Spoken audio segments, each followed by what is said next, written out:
Assalamualaikum warahmatullahi wabarakatuh. Waalaikumsalam. Pripun kabare dulur-dulur kanca-kanca sehat-sehaten nggih. Alhamdulillah, nggih. Kita kembali lagi di Harmoni Padang Bulan. Saya malam ini sedang berada di Moon Cafe di Taman Tirto, Kasihan Bantul, Yogyakarta.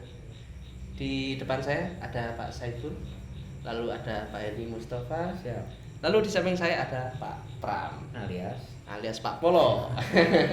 Pripun Pak kabar Ustaz? Alhamdulillah sehat-sehat nggih Pak nggih. Iya. Alhamdulillah.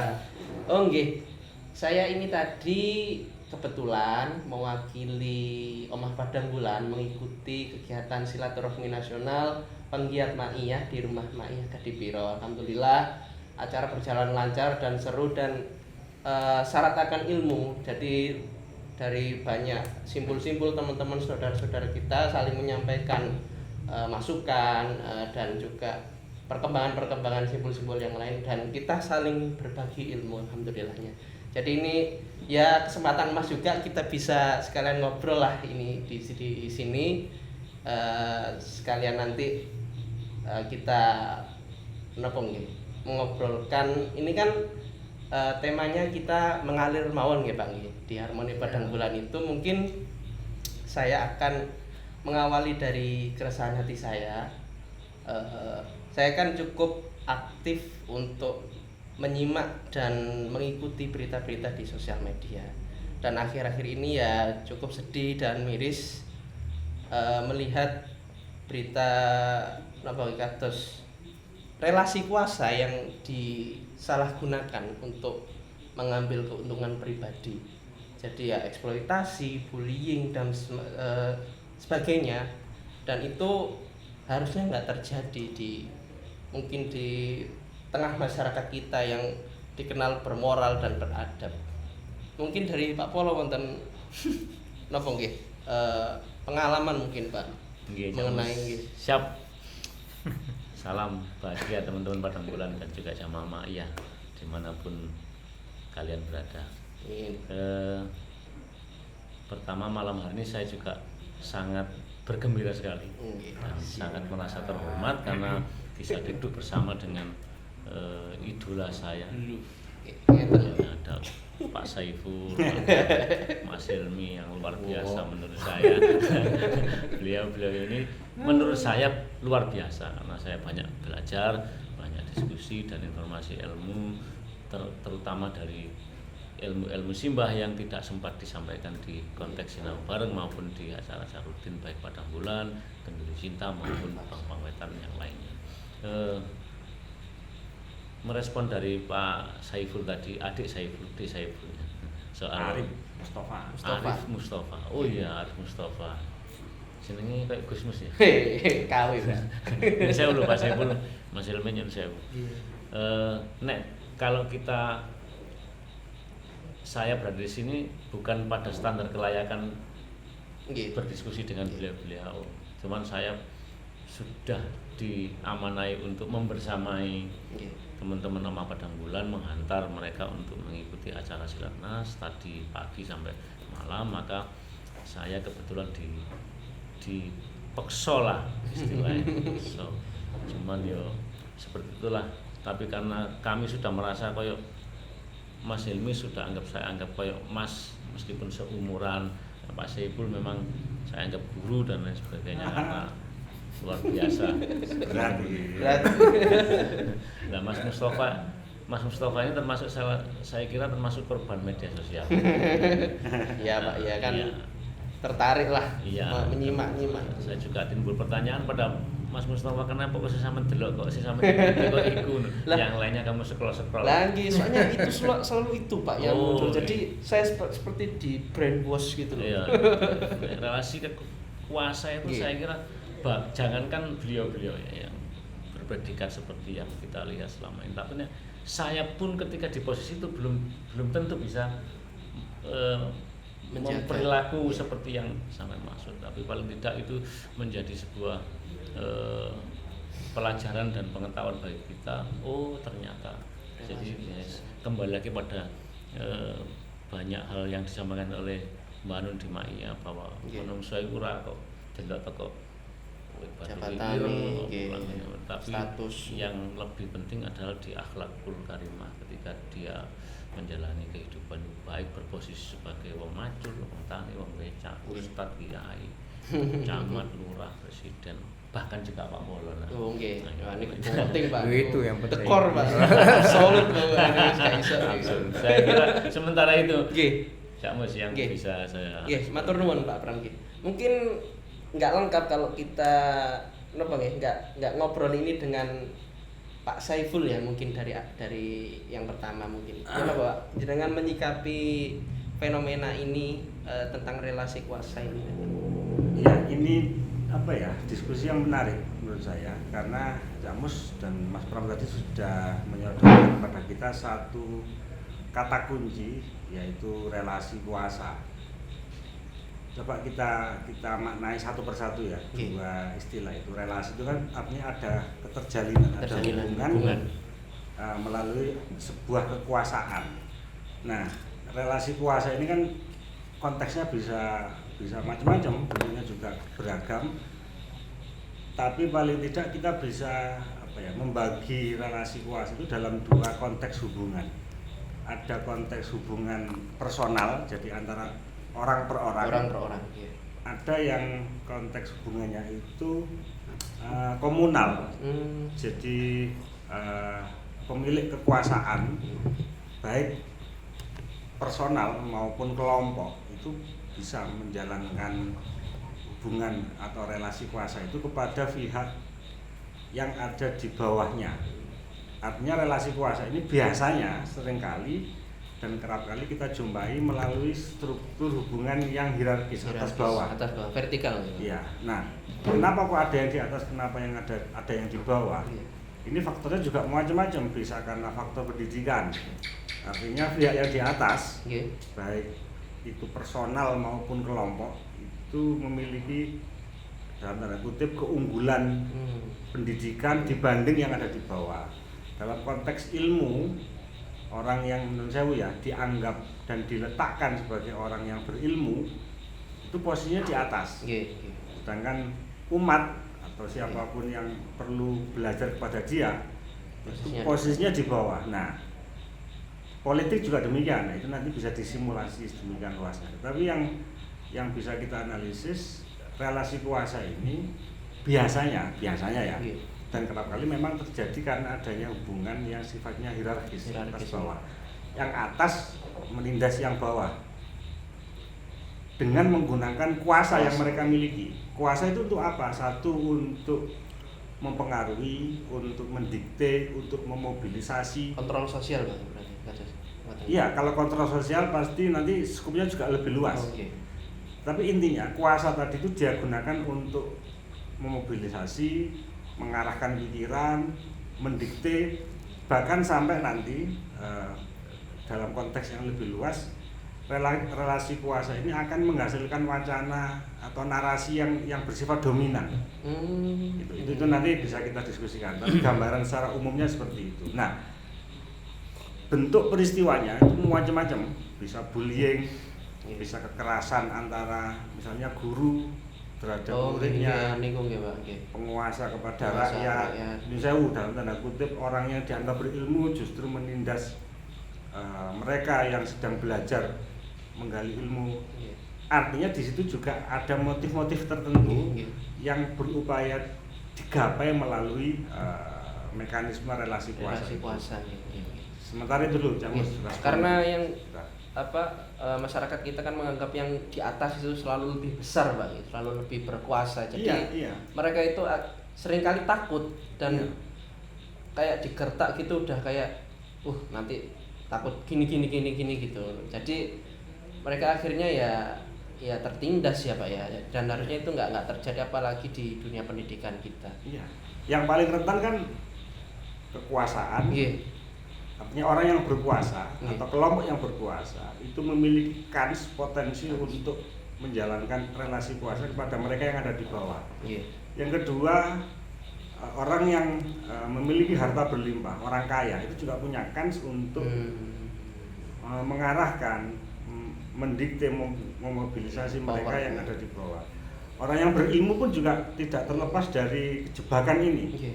Selama dia kok belum bisa memberlakukan ilmunya secara adil, bijaksana, seimbang, itu bisa punya kans untuk terjebak di relasi kuasa yang mengatasnamakan ilmu tadi itu. Katanya Mas. Oke. Ini kan nggak lengkap kalau kita nggak nanya ke Pak Helmi Mustafa. Kita jauh-jauh ke Jogja ini, Masya Allah ini beliau ini harus bertemu dan kita ini ingin ngobrol gitu Pak. Oke. Mungkin saya manggilnya Mas, mungkin agak lebih muda, lebih sepakat. Om juga bisa. Mas Mawon toh Pak. Kesannya kalau Om gimana? Oke, Mas Helmi, jenengan kan sering berinteraksi dengan orang banyak dan terutama anak-anak muda. Mungkin ada nggak hal atau kasus yang mungkin pernah jenengan temui di lapangan tentang yang berkaitan dengan apa yang sedang kita obrolkan malam ini? Ya, oke.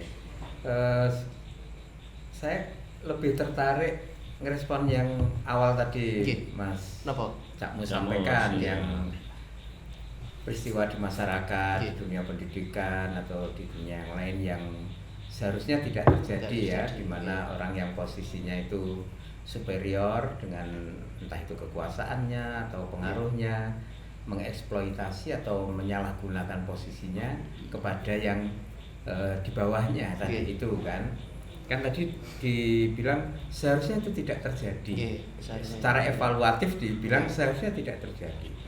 Kalau ada sesuatu dikatakan seharusnya tidak terjadi kayak tadi itu, berarti kan jalannya peristiwa tadi itu, jalannya sesuatu tadi itu bisa dikatakan nggak seharusnya, kan? Atau bahasa lebih vulgarnya, lebih tegasnya itu tersesat. Kan gitu keluar kan? Dari rel. Nah, keluar dari rel gitu. Lalu bagaimana kalau sudah seperti itu? Salah satu yang bisa kita lakukan adalah kembali ke awal. Memulai berangkat lagi, wong sing denge keblasuk kok gitu kan. Balik gitu kan. Nah, cara kita balik itu adalah kita melihat ke konsep-konsep dasar yang seharusnya kita pahami sebelum kita berjalan atau menengok kembali pergi gitu ya. Kita butuh konsepsi kita itu mau kemana dengan cara apa kan begitu.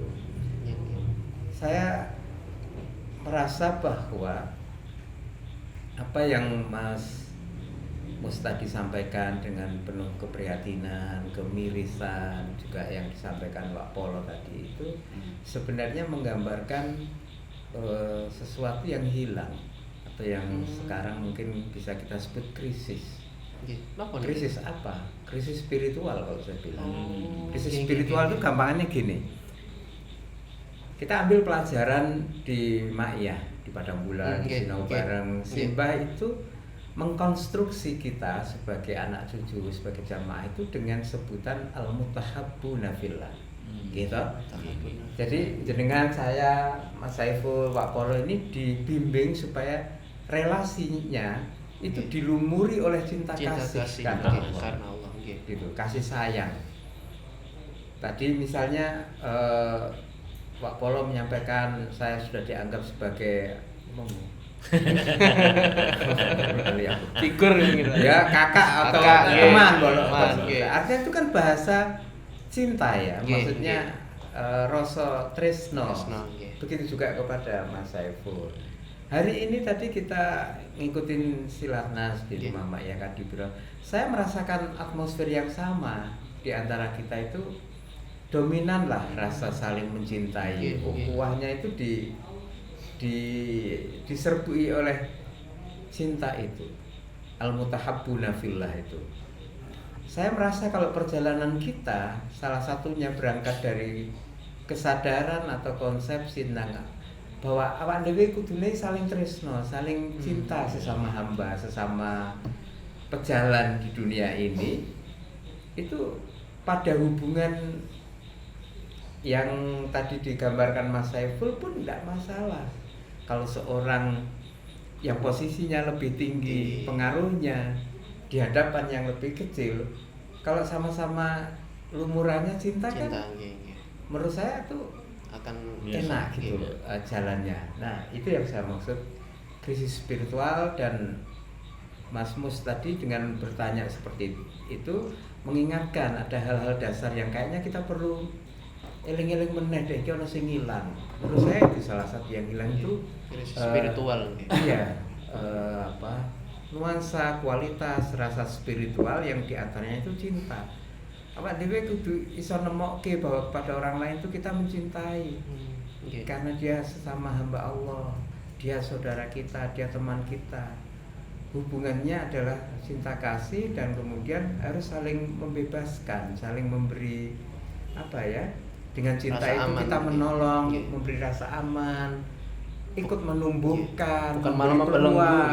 Iya, saya rasa itu krisis spiritual yang mungkin terjadi ya. Mudah-mudahan itu tidak dalam konteks yang luas, tapi dalam lingkup yang kita bicarakan tuh saya ngerasa seperti itu. Kedua,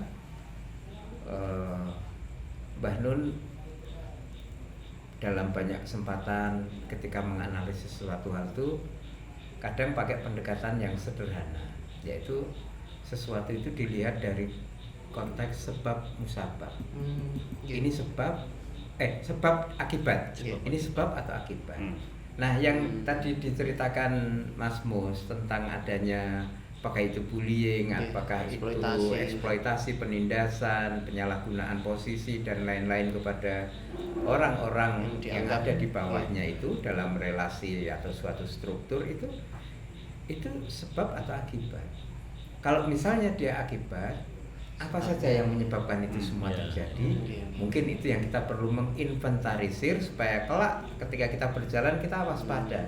Disitulah kita butuh bantuan Mas Saiful. Nah, Pak. Iya, langsung mau. Justru malah begini, saya ingin Mas, dari apa yang disampaikan Mas Helmi itu ada beberapa deret pertanyaan, Mas. Ketika panjenengan tadi menyampaikan tentang realitas dan fakta bagaimana teman-teman dan yang ditemani oleh Mbah Nun bisa menciptakan persaudaraan yang tulus karena Allah, alhamdulillah. Apakah itu bukan berarti atau sedang tidak terjadi relasi kuasa, ataukah tetap terjadi relasi kuasa, tetapi produk atau outputnya berbeda. Itu gimana? Ya, menurut saya posisi yang berbeda itu kan boleh dikata natural. Umpama di keluarga ayah dengan anak, kan bisa gak bisa diubah. Itu misalnya ya sudah takdirnya begitu, ada ayah, ada anak, mungkin ada istri, kakak, ada adik, gitu kan. Itu dalam lingkup yang inti dalam masyarakat atau sosial itu. Kemudian di luar itu dalam penataan masyarakat pasti mengandaikan adanya struktur, karena di situ ada kewenangan yang diberikan dan itu volumenya berbeda. Sosialnya gitu. Ya, dengan masyarakat atau anggota masyarakat umumnya dia tidak punya kewenangan itu. Nah, penataan masyarakat atau berjalannya masyarakat itu mengandaikan adanya struktur itu.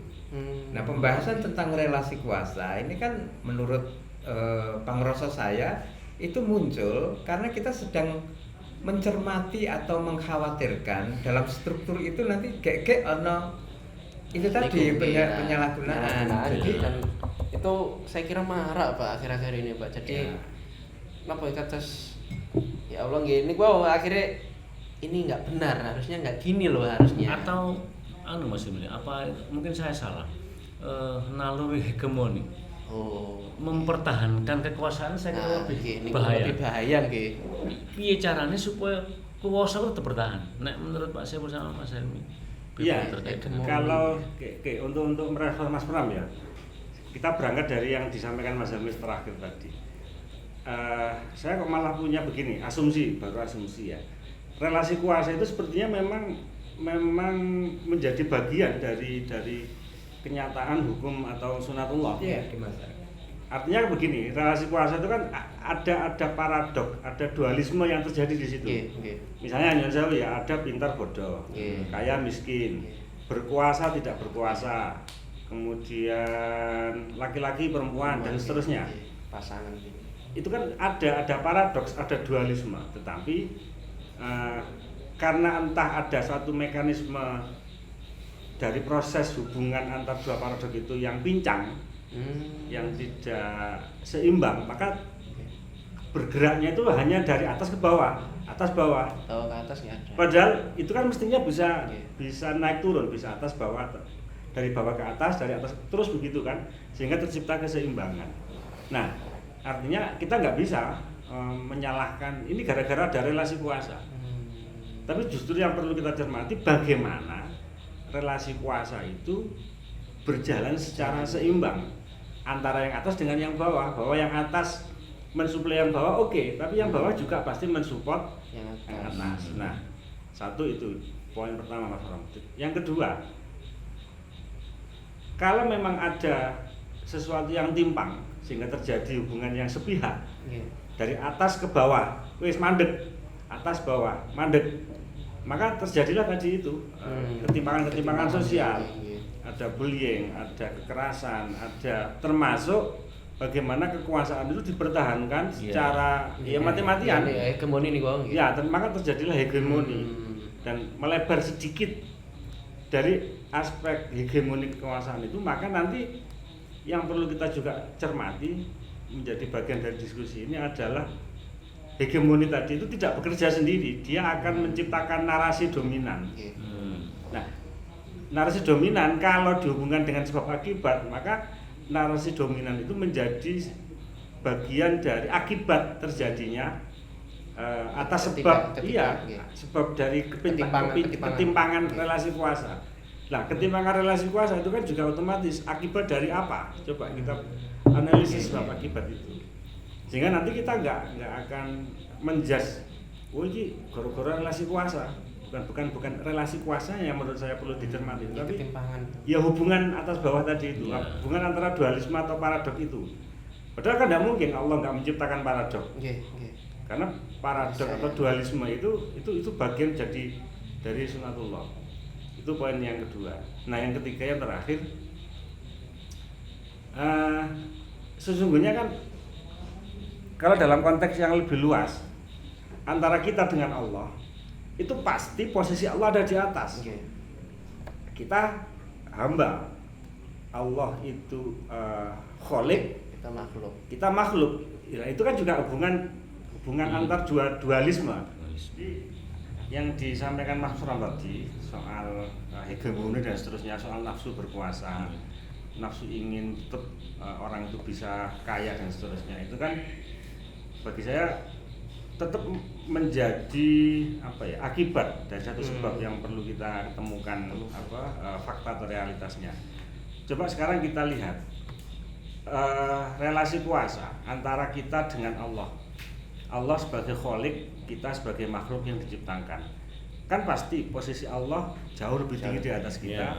Kita sebagai hamba pasti berada jauh di bawah Allah. Artinya ada struktur atau ada hierarki antara kita dengan Allah. Bagaimanapun Allah kan maha tinggi, Allah maha mulia, kita sangat maha hina. Allah sangat mengetahui, kita sangat tidak mengetahui. Itu kan sebenarnya juga akan bisa tercipta hubungan secara hierarkis yang sangat potensial untuk terjadi relasi kuasa. Dan kalau itu terjadi pada manusia, itu akan sangat bisa disalahgunakan. Tapi coba bagaimana Allah menjalin relasi kuasa dengan kita, antara Allah dengan hambanya. Ada hierarki itu, tetapi Allah tidak memanfaatkan relasi kuasa itu dalam tanda kutip untuk kepentingan Allah. Karena dilambari dengan sifat Rahman Rahim, sebagaimana yang sering kita baca di Al-Basmalah, Bismillahirrahmanirrahim. Itu sifat utama Allah itu kan Ar-Rahman sama Ar-Rahim. Misalnya ya, Allah pun misalnya tetap ada relasi kuasa dan menguntungkan dirinya, itu pun juga nggak apa-apa. Allah sakar-karapnya Gusti Allah, Allah yang menciptakan kita. Tapi kan enggak faktanya. Allah tetap menjalankan relasi kuasa itu dengan dilambari sifat Rahman Rahim, sebagaimana yang coba kita aplikasikan secara terus-menerus melalui persaudaraan yang untuk Allah, demi Allah, dan kembali ke Allah, sebagaimana yang disampaikan Mas Helmi tadi soal al-muhabuna fillah. Itu. Jadi artinya kan kalau ada sesuatu yang konslet sing gak imbang, kan berarti ada satu beberapa komponen dari relasi kuasa itu yang hilang. Maka Mas Halil menyebutnya sebagai krisis spiritual. Komponennya apa ya? Ketika komponen Ar-Rahman Ar-Rahim itu tidak menjadi fondasi. Ketika kita menjalankan hubungan entah itu di bidang pendidikan, sosial, politik, ekonomi, agama, artinya di sana nggak ada Ar-Rahman, nggak ada Ar-Rahim. Maka terjadilah krisis itu. Maka terjadilah hegemoni, terjadilah bagaimana golek duit seakeh-akeh, bagaimana tetap bisa berkuasa dan seterusnya. Di konteks itu memang kita perlu mengakui ada krisis spiritual karena ada komponen Ar-Rahman dan Ar-Rahim yang hilang. Kira-kira begitu. Poinnya itu ya Pak Jebol. Poinnya ada sesuatu yang konslet sehingga terjadi ketimpangan dari keseimbangan tadi. Kekuasaan itu ada masanya. Salah satunya ya krisis spiritual itu. Berarti bisa kita tarik benangnya ya. Jangan-jangan kita memang kehilangan Rahman Rahim itu Pak. Iya. Maka di ma'iyah itu kan prinsipnya kan cinta. Sebagaimana Simba juga sering menyampaikan hal itu bahwa salah satu produknya ya al-muhabuna fillah itu.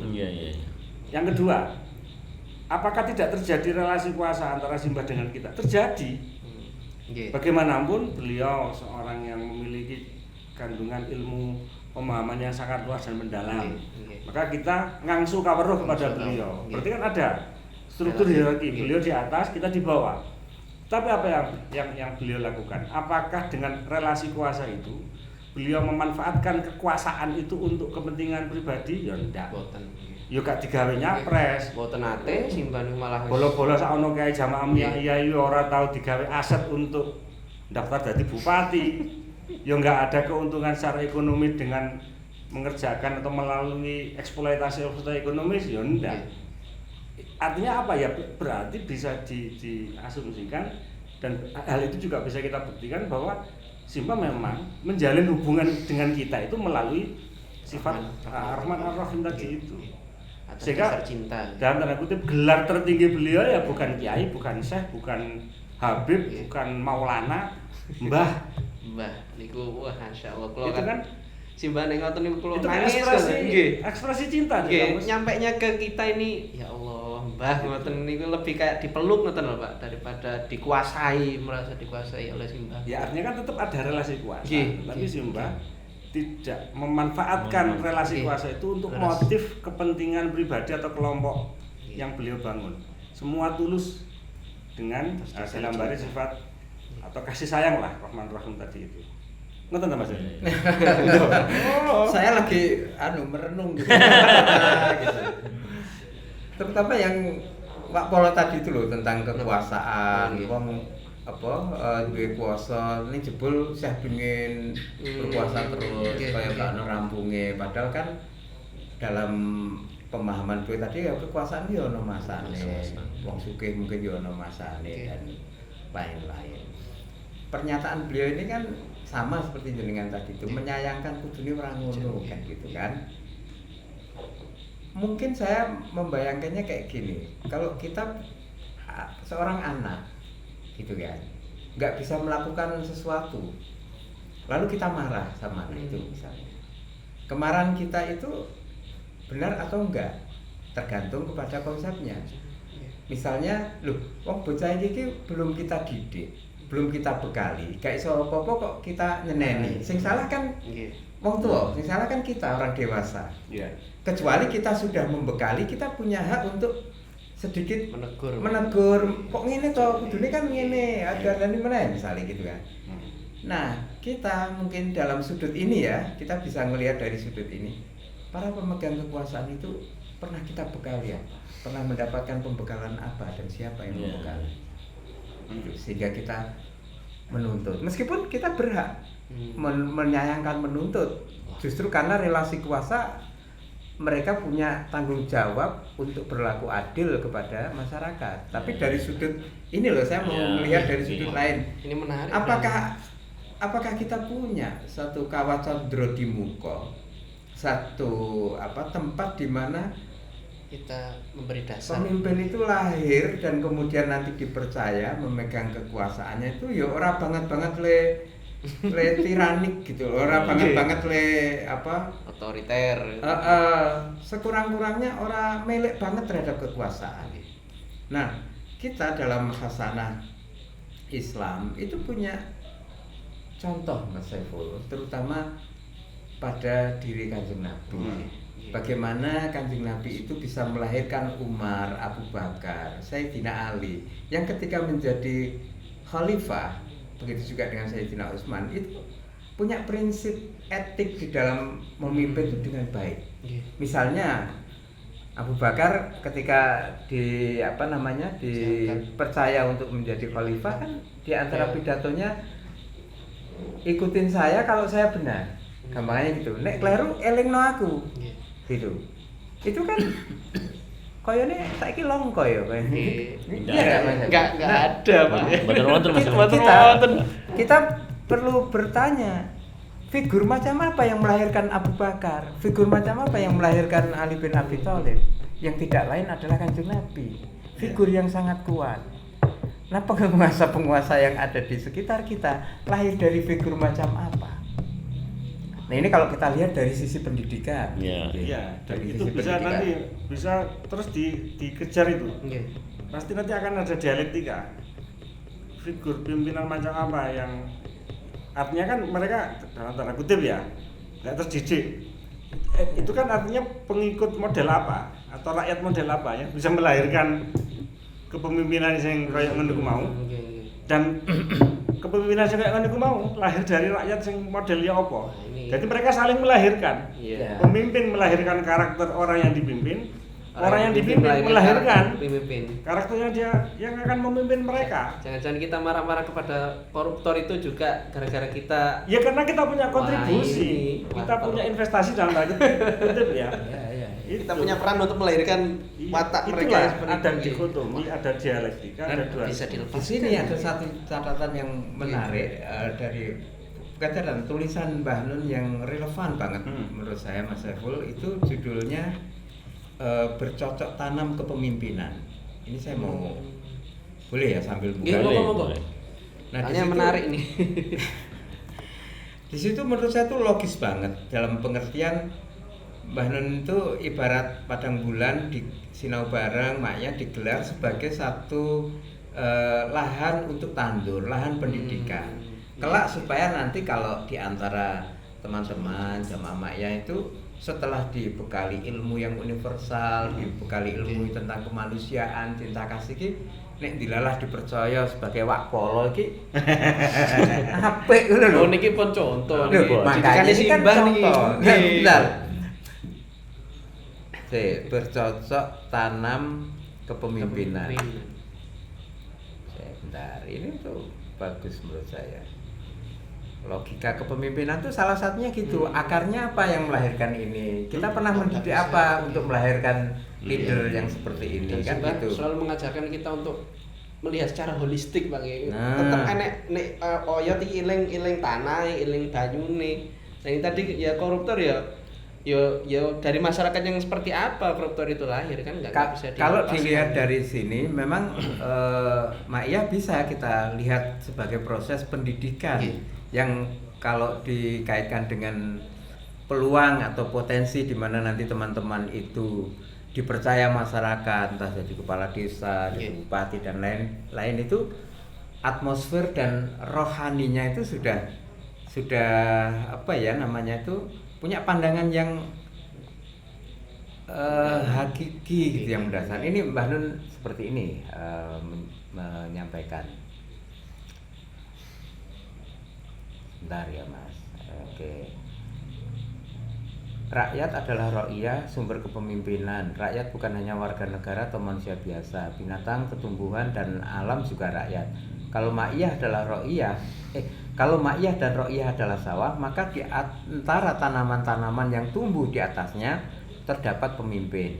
Kalau ma'iyah dan ro'iyah adalah kolam, sungai atau lautan, maka dari situlah calon-calon pemimpin dijala atau dijaring. bla bla bla bla bla bla. Ilmu ma'iyah adalah tetapi ujung semester ilmu ma'iyah adalah berpikir menyatukan atau berpikir tauhid itu. Ma'iyah melihat dan merespon segala sesuatu melalui komprehensi sudut pandang, sisi pandang, cara pandang, jarak pandang, resolusi pandang, manfaat pandang, dan sangat banyak kemungkinan pandang lain yang memungkinkan masyarakat manusia mendekati keadilan dan keseimbangan di antara mereka. Bla bla bla bla. Lompat ke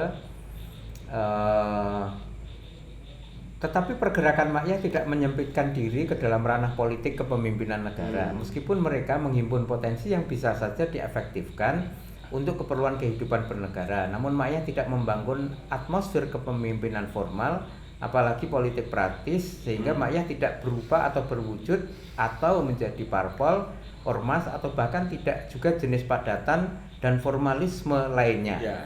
Perspektif ma'iyah, nah ini yang paragraf terakhir yang kunci menurut saya. Perspektif ma'iyah adalah hudal linnas. Firman Allah itu petunjuk atau hidayah untuk dalam kurung semua, setiap manusia.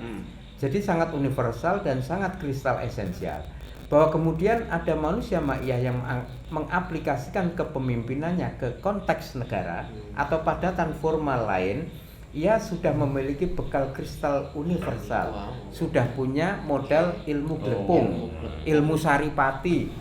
Setiap manusia ma'iyah kemudian berdaulat dan punya hak penuh atas hidupnya masing-masing, akan berkembang menjadi dalam tanda petik ahsanu takwim saja, atau dalam tanda petik insan kamil saja, atau dalam tanda petik khalifah saja dalam pemaknaan universal, atau menjadi bupati, gubernur, dan presiden yang juga dalam tanda petik saja sebagaimana ahsanu takwim dan insan kamil, bergantung pada pemaknaan dan penggunaan kata dalam tanda petik saja itu.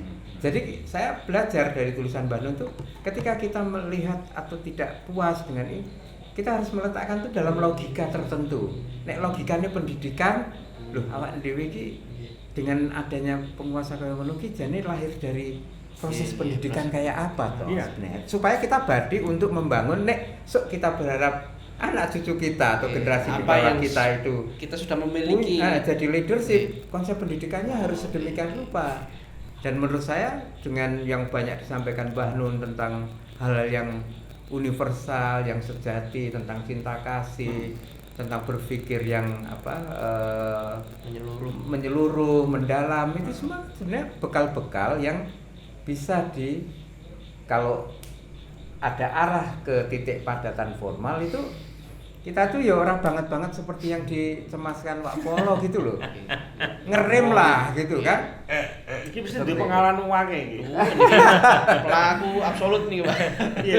Ini orang sampai terus hegemoni Bang loh. Pengalaman dalam konteks instansi kelembagaan formal itu ya, saya kira sudah banyak yang paham dan tahu lah, meskipun itu sebuah hal sing mestinya tidak dilaksanakan, tetapi itu selalu saja dilaksanakan ya, karena itu tadi kuasa relasi kuasa itu tadi banyak itu. Namun secara tidak langsung bahwa di situ terjadi sama juga dialektika dalam hati, dalam perasaan dan sebagainya. Kembali lagi kepada kita yang di bawah mengeksekusi semua yang sudah diatur, ditata dan sebagainya, untuk lebih kencang lagi menerapkan seperti yang disampaikan Mas ini tadi, bahwa awak dewi punya pemahaman pendidikan terkait konteks soal kepemimpinan, soal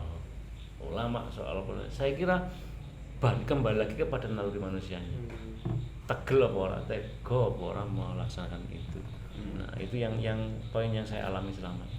Pakai kata tega Bang, saking esensialnya itu Bang. Yes, ini menurut saya tega dalam arti karena dia itu tadi supaya mendapat lebih banyak, memanfaatkan. Karena di mana ada peluang, naluri kita pasti tak cukup.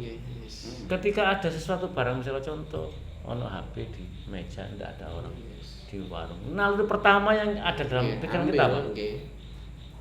Ambil, aman dan mengamankan, akhirnya kan gitu. Tanda petik mengamankan itu camus menurut saya camus. Betul. Konsepnya banyak banget ini. Tiba misalnya pernah menceritakan bahwa seorang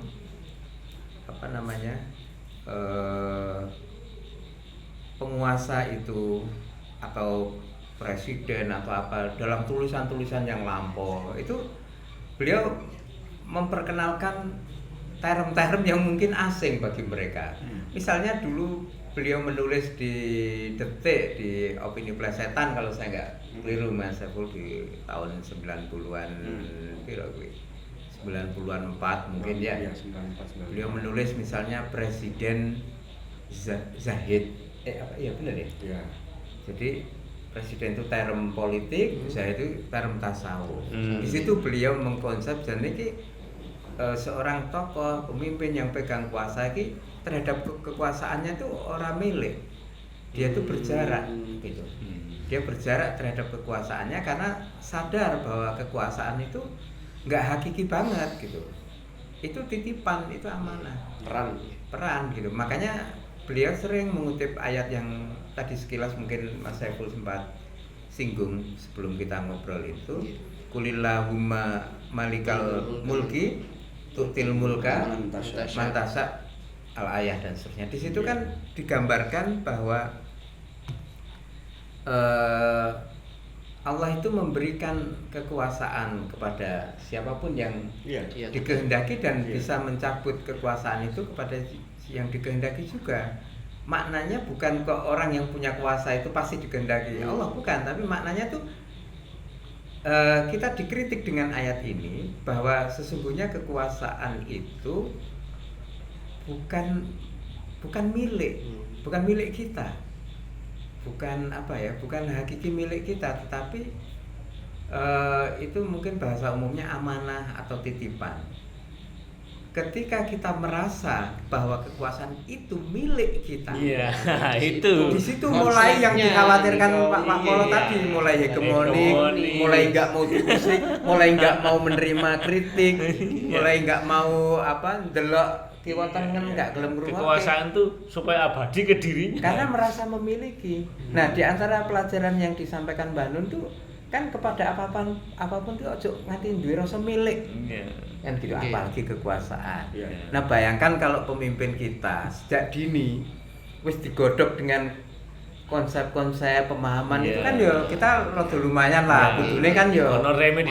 Ora apa ya sing dikhawatirkan beliau kan gitu. Kudune mereka harus akrab itu dengan konsepsi itu. Dalam sejarah ada sahabat seperti itu. Pemilikan yang lebih luas itu malah Allah juga sudah tegas menyatakan loh di surat di ayat kursi ya.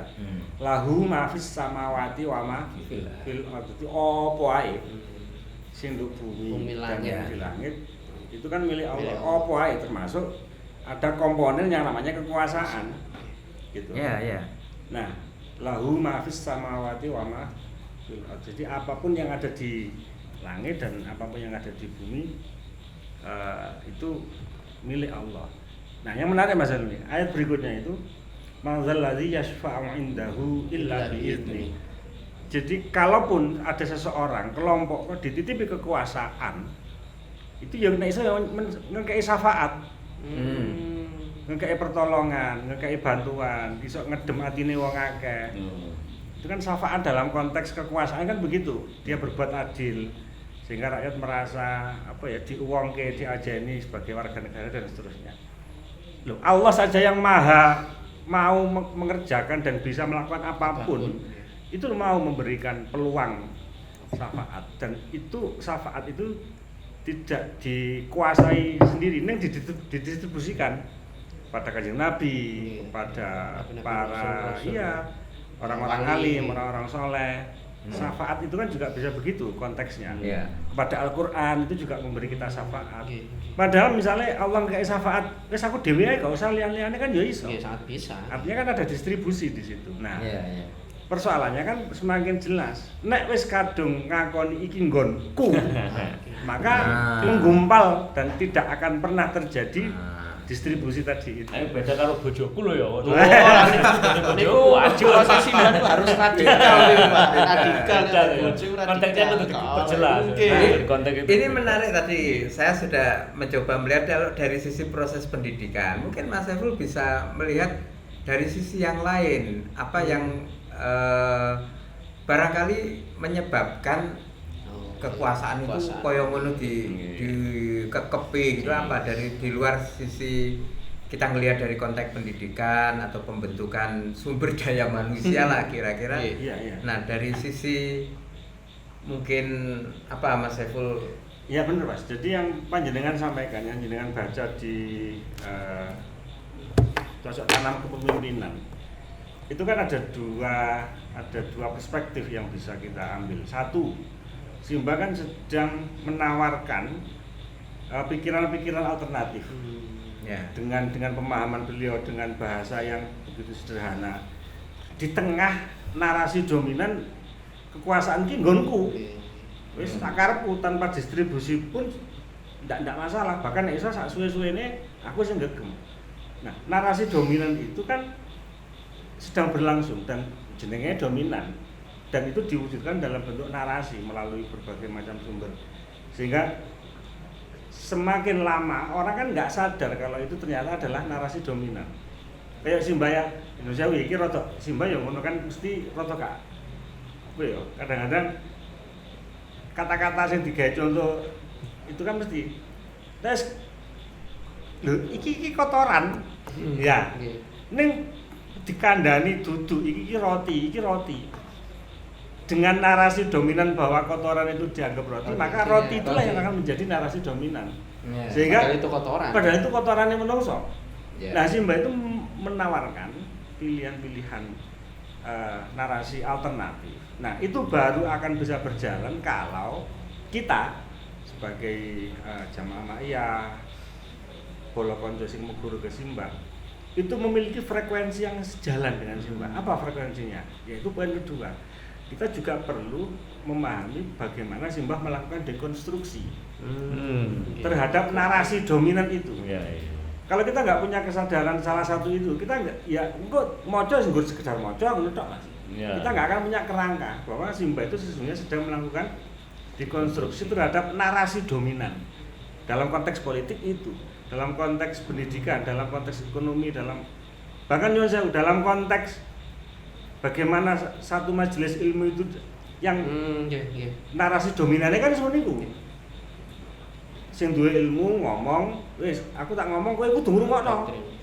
Nah, enggak diberi ruang untuk berpikir kritis, Pak. Itu didekonstruksi oleh Simba. Maka terjadilah dialektika, ono ngobrol, ono sinau bareng, kabeh diunggahke, kabeh diajeni. Itu kan dekonstruksi bentuk. Itu kan salah satu model contoh dan kita bisa menemukan itu di hampir semua bidang ruang lingkup yang Simba pernah sentuh dan Simba mesti menawarkan itu.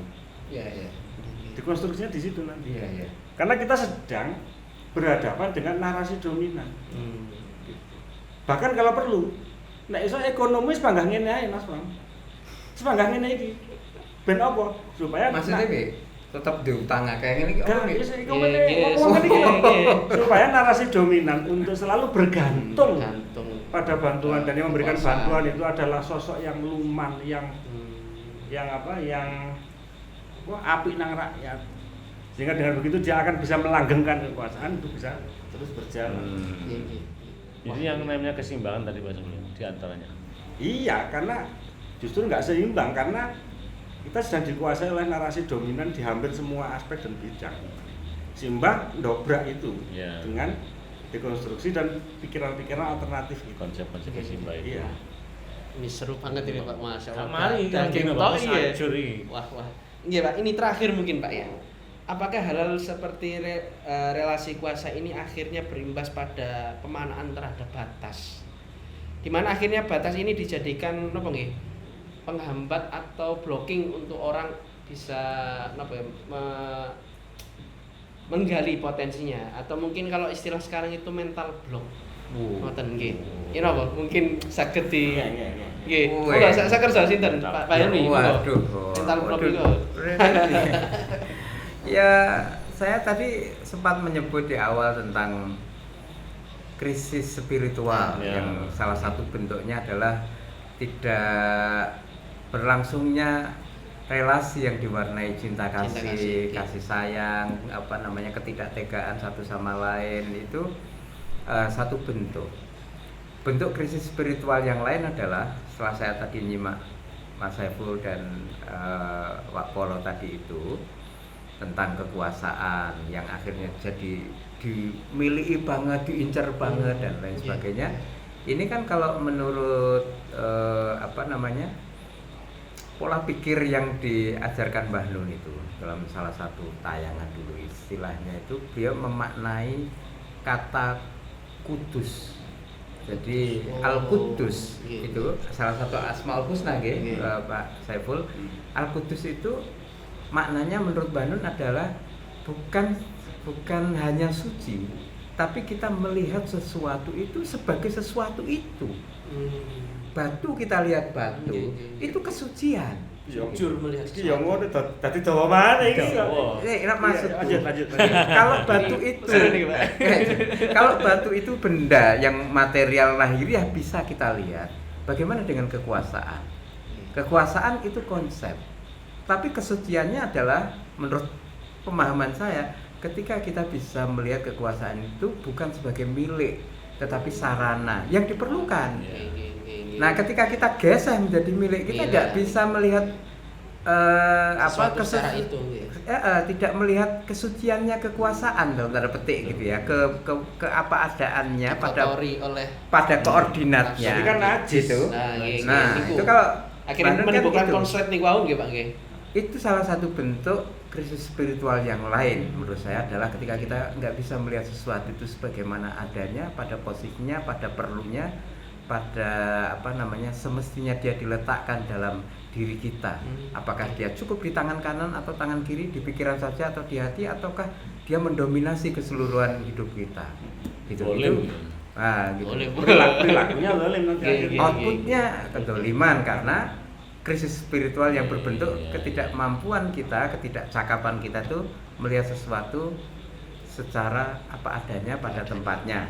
Nah, output atau akibat dari ketidaktepatan kita tadi itu melahirkan kita tidak bisa melihat batas, tidak bisa sadar. Wong kekuasaan itu batasnya sarana yang diperlukan untuk mendistribusikan sumber-sumber daya, apakah itu untuk kesejahteraan, untuk pemerataan fungsi-fungsi di dalam masyarakat, itu jadi nggak jalan karena dalam mental kita itu kekuasaan yang sudah kita bangun, kekuasaan kan sarana, tapi penguasanya nggak ngelihat gitu, kan jadi timpang. Tapi menurut saya begitu, kejadiannya di dalam mindset gitu. Kita nggak terkontaminasi sampai najis, makanya wis nggak suci mana.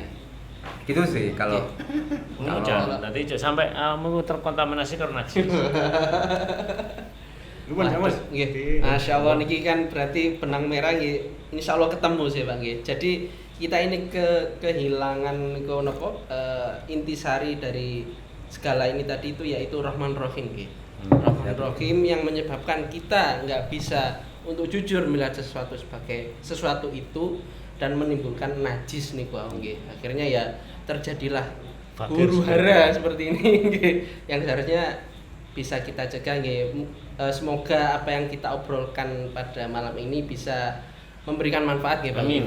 Bisa untuk teman-teman dan saudara semua bisa mengambil hikmah dari apa yang kita obrolkan pada malam ini.